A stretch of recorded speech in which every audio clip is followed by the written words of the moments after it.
Já, velkomin í Gunnarsholt. Við Ólafur á Þorvaldseyri hittumst í einhvern tímann í vetur og vorum að spjalla saman. Og vorum að ræða kortræktina og hvað væri að gerast. Og vorum saman það að það væri full ástæða til þess að boða til fundar og ræða málin. Það kom aðeins bakslag en það mikilvægt fyrir okkur að styðja við þessa grein og hvað Landgræðslan að vilja upp á pall með þetta. Í mínum huga þetta þessi ræktun, kortræktin og það að vinna land og nýta þessa miklu sanda sem við erum með hér, eina af þeim leiðum sem við verðum að fara. Við þurfum að fá stærri akra, auka þessa ræktun. Þetta liður í fæðuöryggi og það eitt af því sem mér hugleikið og tengist því starfi sem ég var í áður en ég kom hér til Landgræðslunnar. En ég ætla ekki að tefja tímann. Ólafur ætlar að vera fundarstjóri í dag og reka þá á eftir okkur. Við settum dagskrána þannig upp að við erum með frekar stuttan tíma í hvert erindi og ætlum að reyna að keyra þetta áfram. Ólafur, þú tekur stjórnina og það svo sem stutt í mig. Já, takk fyrir það. Ég veit að þið hafið séð dagskrána, held ég örugglega svona í kynningu. Þannig ég ætla ekki að fara yfir hana núna í byrjun en við tökum bara fyrsta erindi hérna strax og það Árni Bragason sem ætlar að tala kortrækt í alþjóðlegu samhengi. Gjörðu svo vel. Já, takk. Já,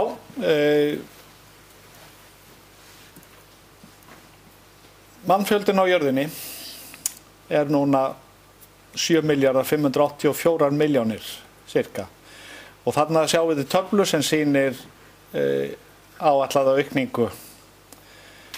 Árleg breyting eða fjölgun núna 1,09% og það að draga úr fjölgunin en þeir sjáið í aftasta dálknum að meðalaldur að hækka. Og það talið að árið 2050 þurfum við að framleiða 70% meiri mat heldur en framleiddur í dag. Við þurfum að framleiða meiri mat á minna landi við verri aðstæður. Vegna loftslagsbreytinga má reikna með flóðum, þurrkum, mengun,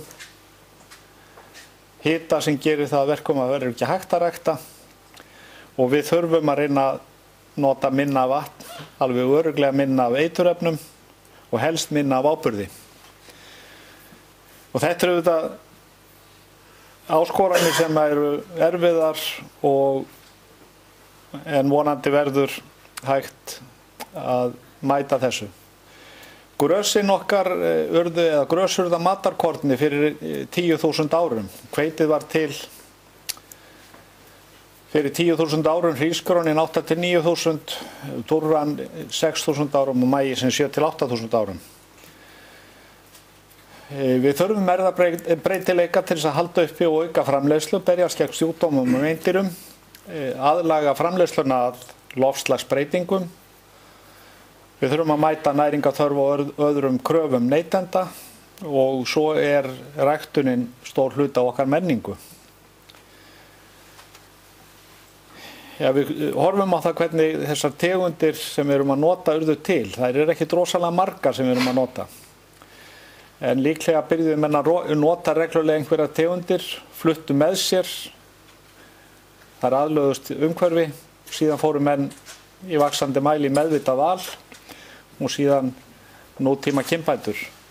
Og ef við horfum á það hvaðan nytjaplöntur okkar koma, þá sýnir þetta kort að þær nytjaplöntur sem menn að nota heiminn koma í rauninni allstaðar að. En ef við horfum á það hvaðan erfðaefnið sem við erum að nota, þá sýnir þessi tafla að Norður-Ameríka með allar sína stærstu ræktun algjörlega háð erfðaefni sem kemur frá öðrum heimshluta heldur en þeirra eigin. Suður-Ameríka rúmlega 50%, Evrópa yfir 90%, Afríka einnig, því að þessar tegundir sem að Afríkubúar að rækta eru fyrst og fremst á maís og hveiti sem alls ekki eru upprunnar frá þessum heimshluta. Þeir tala oft hveitið sitt eða maísinn sinn, margar Afríkuþjóðir, en þetta eru auðvitað tegundir og efniviður sem kemur annar staðar frá. Heimurinn heild og menn að flytja með sér og hafa alltaf verið að flytja með sér tegundir. Menn að rækta bygg í Kirgistan, Norður Pakistan og Bútan, langt upp eftir öllum Himalajafjöllunum. Það eru hveitiakrar í Norður Pakistan upp í 4000 metra hæð yfir sjó. En þessir gömlu landrasar eða stofnar sem menn eru að nota, þeir eru að tapast í vaxandi mæli og sölumennirnir fyrst og fremst frá Vesturlöndum eru allstaðar að prófa og sannfæra mennum að það sé betra að nota þessi nýju afbrigði og vissulega er það sú leið sem allir eru að fara, það vilja allir meiri uppskeru.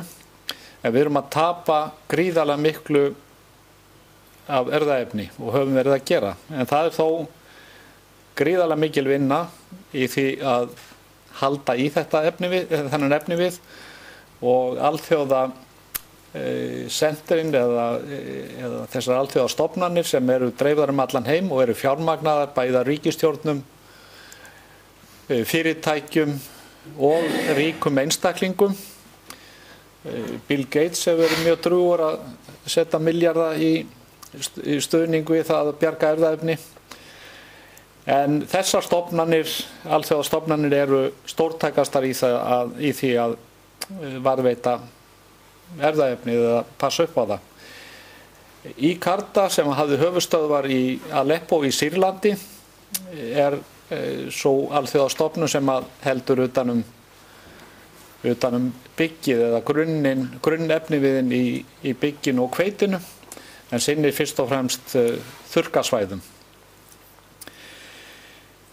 Þeir eru að flytja höfuðstöðvar sínar til Marokkó og Líbanon til þess að út af stríðinu og það tókst sem betur fyrir að bjarga megninu af þeim efnivið sem var í þeirra genbanka. Þegar við kynbætum þá erum við að velja og þá missum við út erfðaefni, erfðaeiginleika. Við missum út ákveðin gen. Það þrengist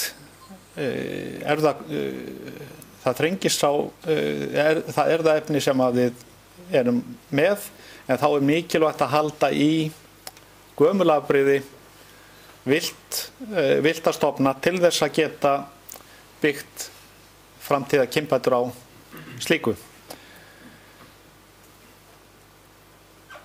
Fræbankinn á Svalbarða gegnir alþjóðlegu hlutverki að passa upp á þetta erfðaefni og við Íslendingar erum aðilar og eigum efni þarna í gegnum norræna genbankan.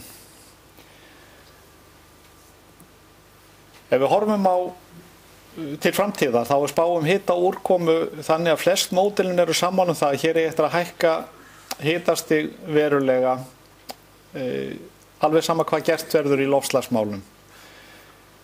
3, 4, jafnvel 5 gráður. Úrkoman mun aukast. Spámódelin gera ráð fyrir alltaf 30% aukningu á úrkomu og mörg módelin gera ráð fyrir því að þetta verði kannski haust- og vetrar úrkoma sem að muni kannski fyrst og fremst aukast. Við höfum kynnst í nú þegar 28. september 2017 á Suðausturlandi. Þetta er eitthvað sem við getum reiknað með. Og það ótrúlega margir búin að gleyma því að 9. til 11. september 2012 þá féll snjór á Norðurlandi og gróf fé. var ekki gott að fá þetta og uppskorinn akur. Áhrif línunar verða örugglega heilmikil ef þessar spár ganga eftir og aðstæður til ræktunar munu breytast hjá okkur. En við vitum auðvitað ekki hvaða áhrif þessar öfgar munu hafa, en við getum reiknað með því að við fáum betri aðstæður. Tæknin í jurtakynbótum að aukast mjög hratt. Þetta svona yfirlit yfir þær helstu aðferðir sem menn hafa verið að nota. Tæknin breytist og verður markvissari, starfið verður markvissara. En það mikilvægt fyrir okkur að tryggja það verði haldið áfram kynbótum á Íslandi. Ef við horfum á okkar heimshluta frá þessu sjónarhorni, þá gerum við okkur kannski betur grein fyrir því að sérstöðu okkar lands. Því að við horfum á birtu og hita innan þessa ramma, sem kannski það sem að við helst erum að horfa á þegar við erum að reyna að velja efni við. Þá eru bara ekki margir staðir á hnettinum sem að eru þannig að það hendi að sækja efni fyrir okkar veðurfar. Því mikilvægt að við tryggjum það að það verði áfram stundaðar kynbætur. Ef við horfum á Norðurlöndin, þá gríðarlegur breytileiki innan þessa svæðis og Norðurlöndin hafa jú verið okkar mikilvægasti samstarfsaðili. En þetta segir okkur það að við þurfum að tryggja það að það verði áfram kynbætur á Íslandi. Kynbætur í landbúnaði eru stundaðar á öllum Norðurlöndunum, en að kynbæta byggið, gras, nokkrar fleiri plöntur, en það engar kynbætur lengur á grænmeti á Norðurlöndunum. Og það er ákveðin hætta sem fyrir hendi, því að stóru alþjóðlegu fyrirtækin hafa verið að kaupa upp kynbótafyrirtækin, en sem betur fyrir hafa nú Norðmenn passað upp á sitt og Finnar og eru með ríkis aðild að þessum fyrirtækjum og tryggja það að það verði áfram kynbætur. En við þurfum að tryggja það að stjórnvöld gerir sér grein fyrir því að það þörf á kynbótum, það þörf á því að styðja við jarðræktina og ræktunarstarfið, og ég vona að við getum komið þeim skilaboðum vel á framfæri. Við viljum gjarnan sjá allt umhverfi Gunnarsholts eitthvað í þessum dúr eða svona. Og það sem við erum að horfa á núna hjá Landgræðslunni, það að reyna átt okkur betur á því hversu lengi við þurfum að forrækta sandinn til þess að breyta honum í gott ræktunarland. Við erum að prófa líka einaralúpínu og vonumst til þess að geta skapað meira af góðu ræktunarlandi. Takk fyrir.